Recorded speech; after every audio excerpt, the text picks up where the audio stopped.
Hey everybody, it's Jenny McGarvey, and here is this week in my mini happy planner.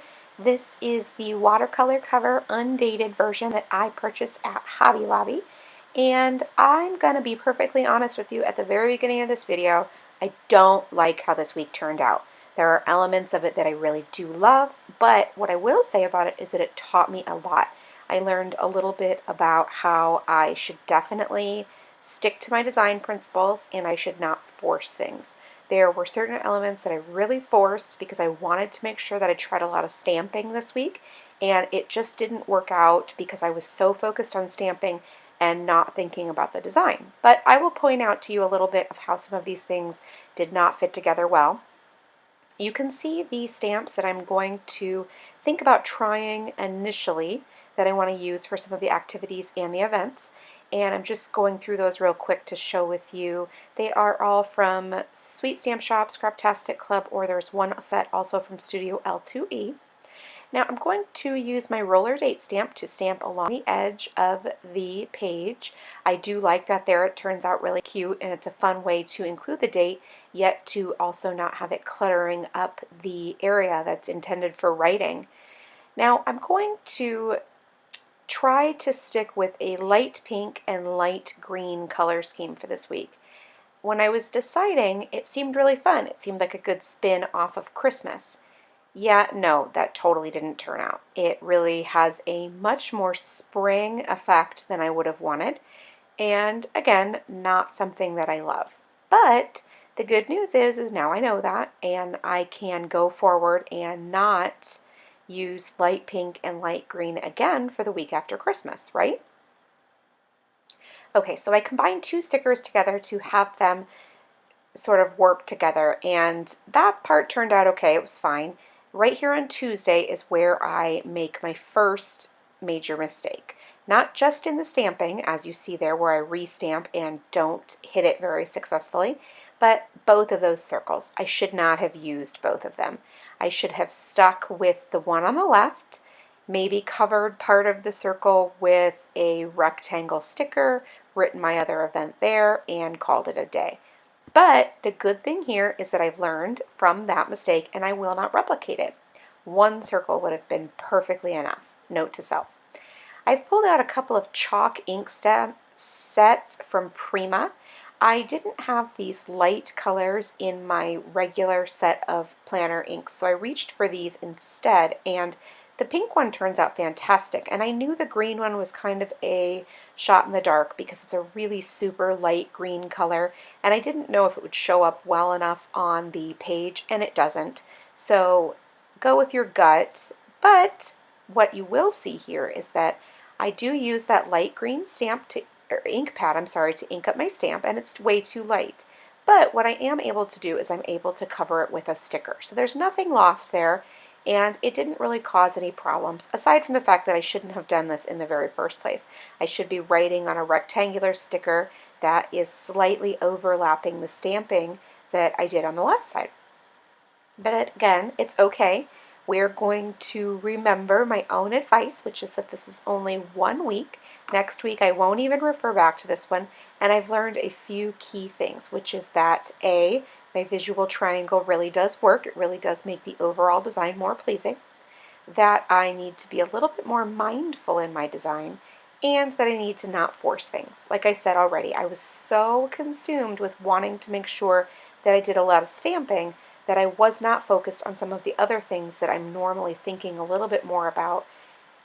Now, one of the things that I did do was use that stamp from Sweet Stamp Shop, and normally I use the entire arm as well and not just the hand. This time I only placed ink just on a little bit so that I would save a little bit of room here, and it turned out so adorable. That part I do really love, and I'm glad that I did that because it is completely a good way to use that stamp and save a little bit of space if necessary. And I got to add something that was super cute. Now this idea, aside from the bad stamping, I'm not familiar. I don't use this brand as often, so I just didn't know, and it wasn't as good for me, but it's okay. Again, that part doesn't bug me so much, the bad stamping. I know that's going to happen every now and again. Anyway, those two stamps paired together in that little cluster, I think it turned out really well. and then I'm liking that little basketball icon sticker with that particular stamp. Now I'm using the same stamp again in the Thursday slot, and then I'm also going to turn it and rotate it 180 degrees so that the icons are opposite corners.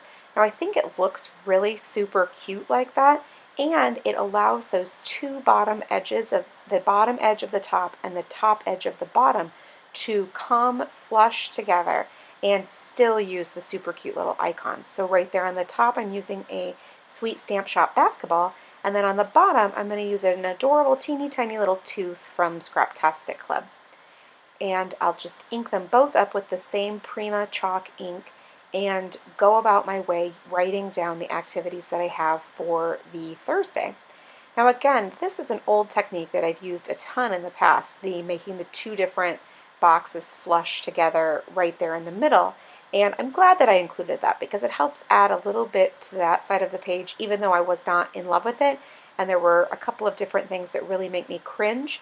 Bringing some elements in that I am happy with and familiar with definitely makes it much, much better.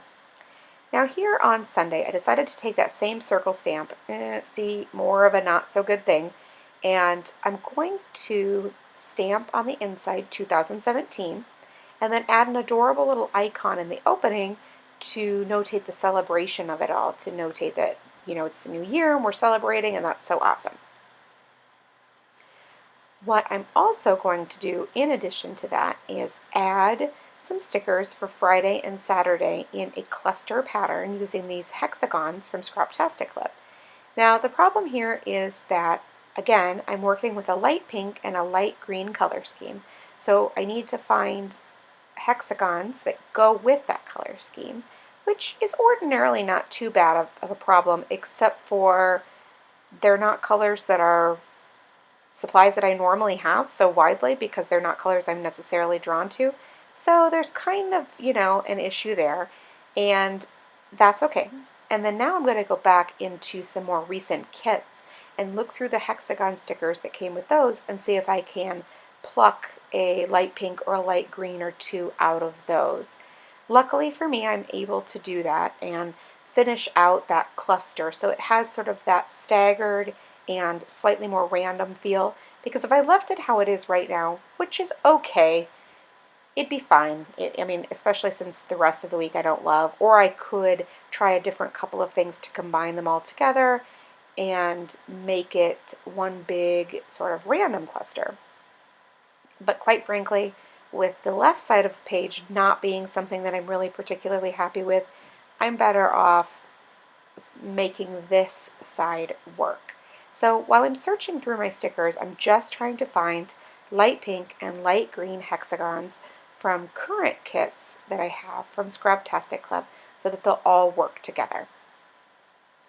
So I've got another hexagon and then another partial hexagon just so I can finish that up and work them all together into this huge cluster for Friday and Saturday. So now once I know the time for the basketball game on Friday, I will go ahead and fill that in, but for now I'll leave it blank because I don't know the time.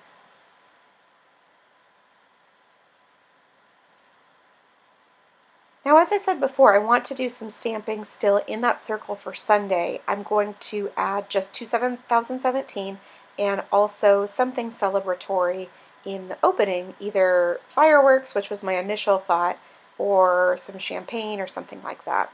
Now I dug through my stash of old Scraptastic Club stamps, like 2 years old, and came up with these that have these teeny tiny little numbers. Now what's cool about that is that the size works, it's the same scale as the circle, and I also really like the font as well. It's important to me to use supplies that I really like because otherwise I'm not feeling it and I can't have enthusiasm for the week, which is like, okay, who cares if you have enthusiasm for the week? I know. But then I refer back to my planner more often and it actually becomes a really important tool versus just something that is just something that I'm doing and it's not something that's really actually getting used and that kind of thing. So for me, having it be cute and attractive definitely makes it something that I am more drawn to using and helps me keep better control over my day-to-day life. Now I need to find the stamp that's going to work for that opening. So I'm going through a couple of sets that I thought might have something that worked, and they're both planner stamps from Sweet Stamp Shop, and they don't work. But I do find this other stamp set while I'm looking, so that's pretty cool. And it's these two little cute champagne glasses that are together, and those work just fine right there. And in the end, this cluster ends up being super cute, just not with the other two on the left side. So now that I've done all of the functional planning for the week, and you're saying, what functional planning? There's not very much. I know. It's winter break, so there's not a whole lot going on. But anyway, I'm going to add a little bit of decoration. Now really, I only have a few things that I want to add. So I added that cute little spray bottle from Sweet Stamp Shop. It's one of the Sticky Sweet stickers, and I will color that in later. I kind of forget because I'm pretty upset at this point about how this week's looks, how this week looks altogether, and it's just not what I had envisioned. So I'm a little bit frustrated and having a hard time sort of putting it all together. And really, if you look at it, you can see that the problem is the excess of those big circles. So note to self, cool it with the big circles. Now first I'm going to look through this rainbow sticker book, and then now I'm going to move on to this other one to try to find a couple of cute quotes that'll match, that'll go with that light pink and light green color scheme. And I want one smaller one for the Monday, and then a much taller and larger one that can cover both Wednesday and Thursday and those openings. So I don't have to flip back and forth each day for the room for the decoration. I can leave a little bit of continuity there. So for example, keeping the decoration and the functional part the same on Wednesday and Thursday. That's not a problem. It would have been much better, however, had I been able to make Tuesday look a whole lot better than I did. Now, if you were unsure, I used VersaFine ink for all of the black, and for the light pink and the light green that you can't see anymore because I covered it up, those are both Prima chalk inks. Now I'm just going to add a little bit of washi tape for decoration, and that's it. Then the whole week is finished, and I've learned so much just from a few minutes of working in my mini On the Go planner. Thank you so much for stopping by and watching, even though I'm not particularly thrilled with this week. If you enjoyed it, please leave me a thumbs up. It really does let me know that you liked it. Also, if you have any questions, please leave them in the comments below, and I will do my best to get back to you. Thank you so much, and make it a great day.